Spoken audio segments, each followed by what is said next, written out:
네, 오늘은 3월 26일 금요일입니다. 본문은 누가복음 22장 1절에서 13절의 말씀, 누가복음 22장 1절에서 13절의 말씀이 되겠습니다.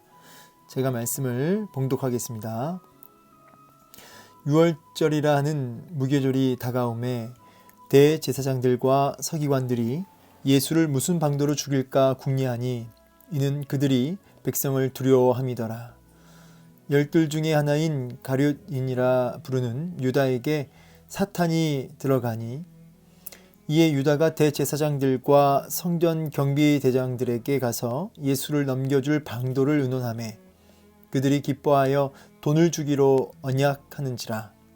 유다가 허락하고 예수를 무리가 없을 때에 넘겨줄 기회를 찾더라. 유월절 양을 잡을 무교절 날이 이른지라.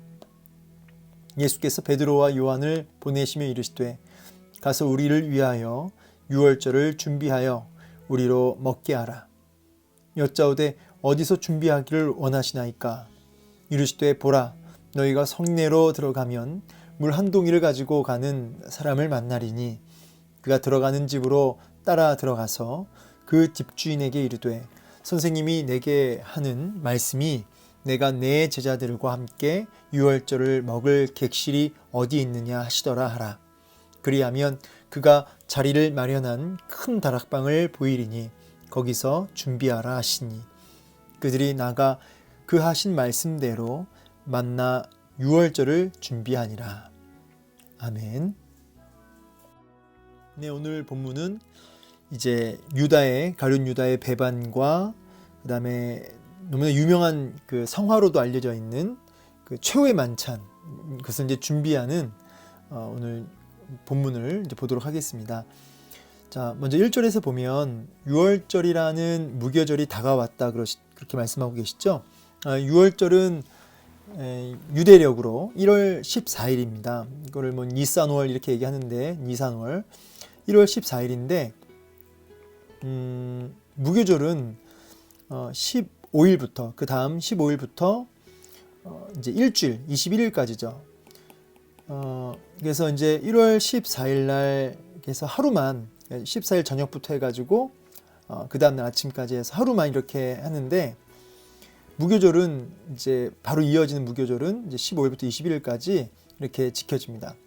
그래서 유월절과 무교절을 혼용해서 쓰기도 합니다. 그래서 1월 14일부터 아예 8일, 이 전체 8일을 이렇게 연결되어 있기 때문에 또 그리고 그 의미가 또 연결되어 있죠. 이게 어디 본문이죠? 출애굽할 때 그 마지막 그 재앙이 10가지 재앙 중에 마지막 재앙이 뭐였습니까? 장자 죽음이었죠. 애굽 바로 왕의 그 자녀부터 그러니까 장자부터 해서 짐승의 초태생까지 장자들이 다 죽는. 근데 어디만 그 심판이 넘어가죠? 그 무시무시한 심판이 바로 문설주에 임방에 어린 양의 피를 이 양의 피를 이렇게 바른 이 집은 어떻게 되죠? 넘어가는 거죠, 심판이. 그래서 유월절이란 말 자체가 이제 패스오버, 넘어간다는 뜻이에요. 그래서 심판이 넘어가는 그 절기를 이제 유월절입니다. 그래서 이 유월절 날 그런 일들이 있었고 이제 무교절 일주일 동안을 그것을 또 이제 기념하는 절기로 이렇게 삼게 되는데 이거 하나로 보시면 되겠습니다. 그런데 이제 이 유월절이 가지고 있는 진짜 의미는 뭡니까? 진정한 그 희생양, 어린 양, 여기 피를 바르니까 심판이 넘어가듯이 진정한 어린 양 대신 희생양 대신 예수님의 피를 통해서 그 피를 보고 심판이 넘어가는 구원의 역사처럼 예수님의 보혈의 피를 통해서 심판이 넘어가는 그런 구원의 역사가, 진정한 구원의 역사가 우리에게 주어진다라고 해서 예수 그리스도의 그 희생과 그것을 통한 구원의 사건을 이제 미리 보여주는 사건이 유월절이죠. 유월절, 무교절.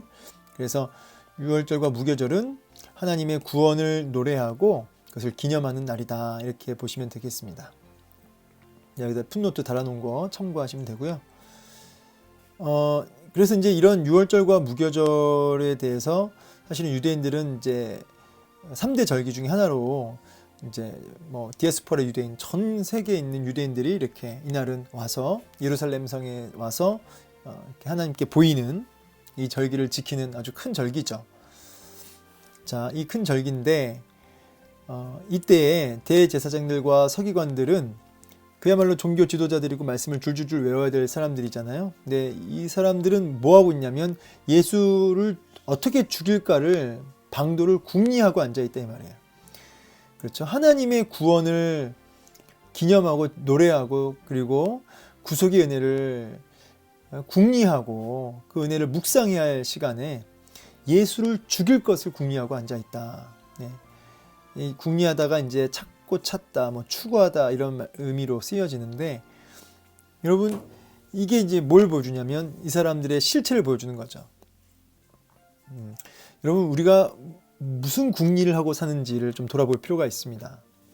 우리 마음속에 뭘 추구하며 무엇을 생각하며 사는지 정말 예수 그리스도의 그 구속함을 또 그 은혜를 생각하며 묵상하며 감격해야 할 이 날에 그렇게 자신의 어떤 그 시기와 질투의 대상이 되었던 예수님을 어떻게 죽일까 그것을 궁리하며 생각하고 있는 이들의 모습을 통해서 참 사탄에게 붙들려 있다 이런 생각을 하게 됩니다. 이들의 욕심, 탐심, 시기, 질투 이러한 감정들을 통해서 사탄이 이들을 완전히 사로잡고 있는 게 아닌가. 사탄에게 사로잡혀 있는 인생들의 특징이 이제 나오죠. 이런 궁리를 하고 있으니까 사탄에게 사로잡힐 수밖에 없어요. 이들의 특징은 뭐냐면 하나님을 두려워하지 않고 백성을 두려워하는 거죠. 사람을 두려워하는 거죠. 예, 하나님을 두려워해야 할 이 종교 지도자들이 백성을 두려워하는 이런 모습을 보게 되는 것이죠. 이게 사탄에게 붙들린 사람의 아주 중요한 특징 중에 하나라고 할 수 있겠습니다. 자, 이렇게 궁리하고 앉아 있는 종교 지도자들 정말 마땅히 예수님을 구원의 하나님을 궁리하고 생각해야 되는데 예수 죽일 것을 궁리하고 있는 종교자들의 모습과 함께 줄 갈아탈 궁리를 하고 있는 유다를 보게 됩니다. 가룟인이라 부르는 유다. 이거 뭐 지역으로 보일 수 있겠죠. 가룟 유다가 이제 여러분 그 참고로 이 가룟 유다 그러니까 이걸 뭐 성으로 알고 이걸 이름으로 아시는 분도 있는데 여러분 1세기 예수님 당시에 유대인들은 성이 없습니다. 이 성이 없습니다. 왜냐하면 그 하나님의 자녀들이기 때문에 따로 이렇게 성이 없어요. 그러니까 이제 이 당시에 그래서 이 가룟인이라 부르는 유다, 가룟 유다 할 때는 이제 지역을 이제 일컫는다라고 보시면 되겠습니다. 가룟에 사는 뭐 나사렛 예수 뭐 이런 식으로 나사렛이 성이 아니잖아요, 그죠? 자, 이 가룟인이라 부르는 근데 물론 여기에다가 이제 이걸 이 가룟인을 이거 지역이 아니라 이거 어떤 무슨 소속 어디에 소속되어 있는 이런 어떤 그룹의 이름이다라고 부르는 사람도 있어요. 뭐 그거는 이제 명확하지 않으니까. 자, 근데 중요한 건 뭐냐면 이 유다에게 사탄이 들어갔다는 거예요. 그러니까 이 유다는 이제 여기서도 뭐 여러 가지 뭐 해석이 있습니다. 뭐 유다는 예수님을 팔 때 이제 어떤 정치적인 예수님을 이제 코너로 몰아서 예수님으로 하여금 이제 마음을 충동질하게 하는 거죠. 그래서 지금 예수님을 통해서 어떤 정치적인 어떤 메시아, 그래서 로마를 완전히 박살내고 그런 대제국으로 이룰 그런 정치적 메시아로 꿈꿨는데 예수님이 계속 액션을 취하지 않고 자꾸 죽겠다고 막 이러시고 이러니까 이 가룟 유다가 예수님을 코너로 몰아서 예수님으로 하여금 이렇게 어떤 이 궁지에 물리면 본격적으로 자신의 그 신성을 능력을 발휘하면서 이제 나라를 뒤엎지 않겠는가 뭐 이런 계산을 하고 의도적으로 예수님을 이렇게 판 것이다. 그래서 진짜 예수님을 배신한 게 아니다. 뭐 이런 식으로 말하는 이제 그런 뭐 글도 있고 목사님들도 제가 보았는데요. 근데 그거는 너무 이제 추측이다. 너무 추측이고 너무 해석이 많이 들어갔다. 본문 안에서는 이제 그런 근거가 전혀 없어요. 본문 안에서는 명확한 근거가 뭐냐면 돈이에요, 돈. 예. 물론 나중에 이 돈을 이제 후회하고 버리게 되지만 이 은 30이라고 하는 이게 가룟 유다의 마음을 이제 지배하게 된 거죠. 아까 이제 종교 지도자들이 뭘 궁리했어요? 예수 죽일까를 궁리했죠. 그런데 이 가룟 유다 마음 속에는 이제 뭘 궁리하고 있었냐면 이 돈에 대한 탐심이 그의 마음을 지배했고, 그 돈에 대한 탐심이 사탄이 들어가기에 아주 알맞은 그런 문이었어요. 문. 딱 그 마음에 들어가기에 아주 적합한 문이죠. 그래서 그 사탄이 돈으로, 그 탐심으로 그 눈이 어두워진 그 마음에 이제 들어와서 그를 사로잡기 시작하죠. 그리고 이 부분은 이제 성경 여러 구절에 예언된 것처럼, 구약에도 또 다윗을 통해서 예언되어 있던 것처럼 예언의 성취로서 가장 가까운 그 측근에 있는 그 예수님의 그 친구와도 같은 그 존재가 이제 메시아를 팔 것에 대한 그 예언의 성취로서 또 유다가 이렇게 배신하게 된 겁니다. 뭐 그렇다고 해서 유다가 뭐 책임이 없다 이렇게 보셔도 안 되는 것이죠. 이제 가끔 그 유다복음인가 그 뭐 이렇게 이단이죠, 이거. 유다복음 이거 없죠. 이거는 이제 그 이단들 쪽에서 나온 책인데, 뭐냐면 유다는 쓰임 받은 것이다. 본인이 예수님이 십자가에 달리실 수 있도록 예수님과 은밀한 계약을 했고, 참 그 정말 그 누구보다도 은밀하게 자신을 희생하면서 예수님을 십자가에서 돌아가실 수 있게 하려고 그렇게 팔기 싫은데 팔 수밖에 없는, 그래서 그런 약속을 받고 예수님을 은밀히 팔았던 그런 쓰임받은, 그러나 욕을 받았지만 사실 철저하게 예수님께 쓰임받은 사람이었다. 뭐 이렇게 아주 소설을 쓰고 있어요. 소설을. 예. 그런 게 전혀 없습니다. 여러분, 성경이 말하는 데까지 말해야 되고 성경이 말하지 않는 것은 말하지 말아야 돼요. 근데 영화를 하도 많이 보셔서 그런가 상상력이 성경을 해석할 때 좋은 점이 분명히 있는데 성경을 넘어가면 안 된다 이 말이에요. 성경을 넘어가면 성경 없는 말을 자꾸 이렇게 살을 붙이다 보니까 뭐 이제 재미도 있고 이해도 되고 뭐 그럴듯도 하지만 너무 이렇게 성경 없는 이야기를 많이 하다 보면은 진리에서 빗나갈 수가 있어요. 이제 그런 거는 조심하셔야 되고요. 분명하게 이제 나와 있는 팩트는 뭐냐면 그가 돈에 마음이 붙들려 있었다는 거예요. 뭐 그런 돈을 마음에 빼앗겨 있었던 것에 대해서 다른 성경 구절에도 있지만 자, 그래서 이 유다가 그 사탄에게 붙들려서 예수님을 이제 팔 궁리를 하고 있습니다. 죽일 궁리하는 종교 지도자들, 성경을 줄줄줄 외우고 있는 이들이 예수님 죽일까를 궁리하고 있고, 또 예수님 옆에서 3년이나 직접 그 어마어마한 가르침을 보고 또 듣고 그렇게 체험했던 최측근인 유다는 예수님 팔 궁리를 하고, 그렇죠? 예수님을 돈에 붙들려서 팔 궁리를 하고. 그러니까 이 6월절이 주는 의미가 보세요. 제가 여기 비교를 좀 했는데 종교 지도자들은 죽일 궁리하고 가룟 유다는 배반할 궁리하고, 그죠? 그리고 이제 우리 베드로와 요한을 중심으로 해서 다른 제자들은 예수님의 최후의 만찬을 순종함으로 예수님과 어떻게 유월절을 보낼까를 궁리하고, 그렇죠? 그러니까 똑같은 유월절이에요. 같은 유월절이에요. 그런데 전혀 다른 준비를 하고 있죠. 예, 똑같은 구원의 은혜를 기뻐하며 감격하며 기뻐해야 할 유월절날 전혀 그 유월절을 다르게 보내고 있다. 예, 죽일 기회를 궁리하고 배반할 궁리를 기회하고 또 예수님과 함께 유월절을 보낼 기회를 궁리하고. 여러분은 어떤 궁리를 하는 소속에 속해 있습니까? 예, 우리가 뭐 극단적으로 여기는 해당은 안 되죠, 그죠? 그런데 우리가 철저하게 예수님과 함께 유월절을 보내며 예수님의 말씀에 순종하는 이것을 궁리하며 살지 않으면, 이렇게 극단적으로 뭐 죽일 궁리나 뭐 예수님 배반할 궁리를 하지 않는다고 해도 끊임없이 타협할 궁리, 세상의 생각에 붙들려 살게 돼요. 정말 유월절 예수님의 그 구원을 묵상하지 못하고 자꾸 세상을 묵상하게 되고, 이 땅의 어떤 돈이나 이 땅의 그 헛된 것들에 탐심에 붙들려서 헛된 것들을 궁리하게 되죠. 허무한 것들을 궁리하게 되죠. 여러분, 그래서 우리가 적극적으로 예수님의 그 유월절의 실체 되신 예수님을 묵상하고 그 앞에 순종하는, 어떻게 하면 우리 주님을 더 기쁘시게 할까? 어떻게 하면 이 유월절 더 구속의 은혜를 더 내가 기뻐하며 반응할까? 그것을 궁리하며 살아가지 않으면 우리도 모르는 사이에 돈과 탐심과 이 땅에 마음을 빼앗겨서 그것을 이와 같은 것들을 묵상하며 궁리하게 되는 거예요. 자, 이 세 가지를 좀 비교해서 보면 좋겠고요. 자, 보시면 유다가 이제 예수를 넘겨줄 방도를 의논합니다.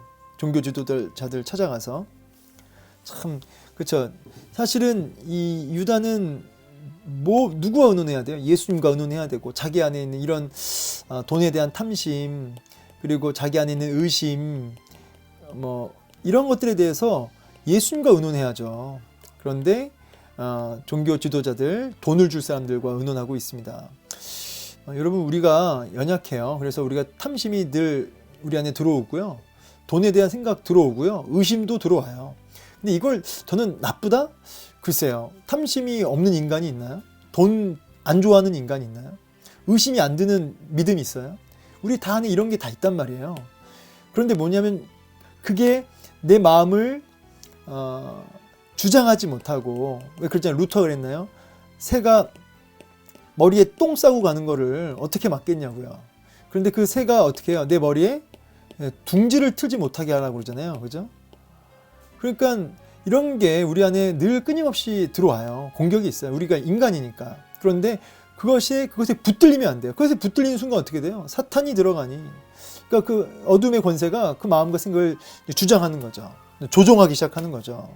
따라서 여러분, 우리가 의심이 들고 돈과 탐심과 이 땅의 염려로 우리 마음이 묶일 때마다 누가 의논하셔야 돼요? 예수님과 의논하셔야죠. 예수님과. 그리고 주님께 우리 마음을 다 열고 주님 앞에 아뢰야죠. 주님, 내 마음에 이런 마음이 들어왔습니다. 하면서 어찌할까요? 의논하고, 또 말씀 맡은 주의 종들과도 기도 제목을 나누시고, 그렇죠? 근데 이제 주의 방도를 의논합니다. 그래서 이제 이 종교 지도자들이 너무 기쁜 거죠. 돈을 주기로 언약했다, 이 말은 이제 전심으로 약속했다. 예, 쌍방간에 계약을 했다, 이 뜻이에요. 유다가 허락하고 예수를 무리가 없을 때, 왜냐하면 무리가 있으면은 아까도 했던 것처럼 백성들을 두려워하기 때문에 무리가 없을 때, 왜냐면 무리들이 있으면 이제 자신들이 이렇게 위험해지니까 무리들이 없을 때 넘겨줄 기회를 이제 유다가 보고 있었던 거죠. 근데 마침 이제 예수님께서 그 마지막 최후의 만찬은 하시고 감람산에서 겟세마네 기도에서 기도하시잖아요.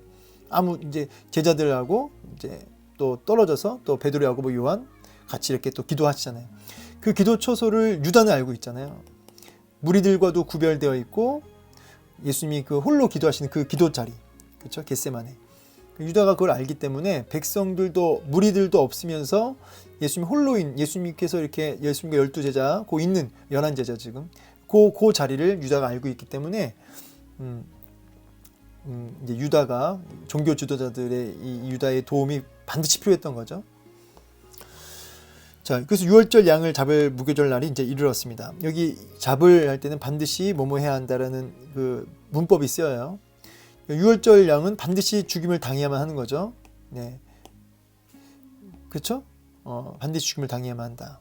이게 뭘 의도하는 거예요? 예수님이 유월절 어린 양 되심을 얘기하고 있는 거예요. 그래서 유월절 어린 양 되신 예수님의 그 반드시 죽어짐을 통해서 진정한 하나님의 구원의 역사가 임하는 것이죠.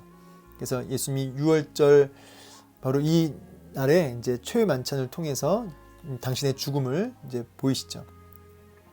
베드로, 요한을 보냅니다. 그래서 이제 유월절 준비해라. 그러니까 이제 어떻게 어디서 준비할까요? 라고 하니까 주님이 다 이게 이미 다 예약해 놨어요. 다 이미 주도적으로 모든 걸 다 세팅해 놨습니다. 성내로 들어가면 물 한 동이를 가지고 가는 사람을 만나는데, 그가 이제 들어가는 집으로 따라 들어가면 내가 내 제자가 유월절 먹을 객실을 어딨냐라고 물어봐라. 그러면은 그가 그 큰 다락방을 이제 보일 거다라고 얘기를 하시는 거죠. 참고로 이제 보통 이 물동이를 지고 가는 거는 보통 여인들이 하거든요. 근데 남자가 하는 경우가 거의 없습니다. 그러니까 눈에 띄겠죠. 눈에 띌 거예요. 그죠? 그래서 아마 이 사람을 만나기가 어렵지 않았을 겁니다.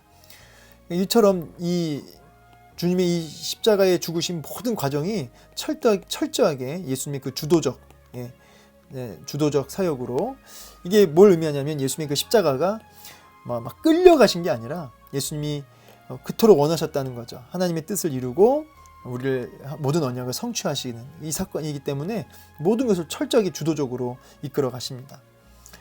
그들이 말씀대로 순종했다고 그래서 유월절을 준비하는 모습을 이제 보게 됩니다. 말씀 마무리하면서 여러분 우리가 뭘 궁리하며 살아야 될까요? 오늘 이걸 이제 결론으로 얘기할게요. 궁리하며 뭘 궁리하십니까? 뭘 고민하십니까? 세상은 남을 밟고 올라갈 걸 궁리하죠. 이 땅에 돈을 궁리하죠. 이 땅에 염려를 궁리합니다. 여러 가지 생각으로 복잡해요, 마음이. 그런데 우리는 뭘 궁리하셔야 돼요?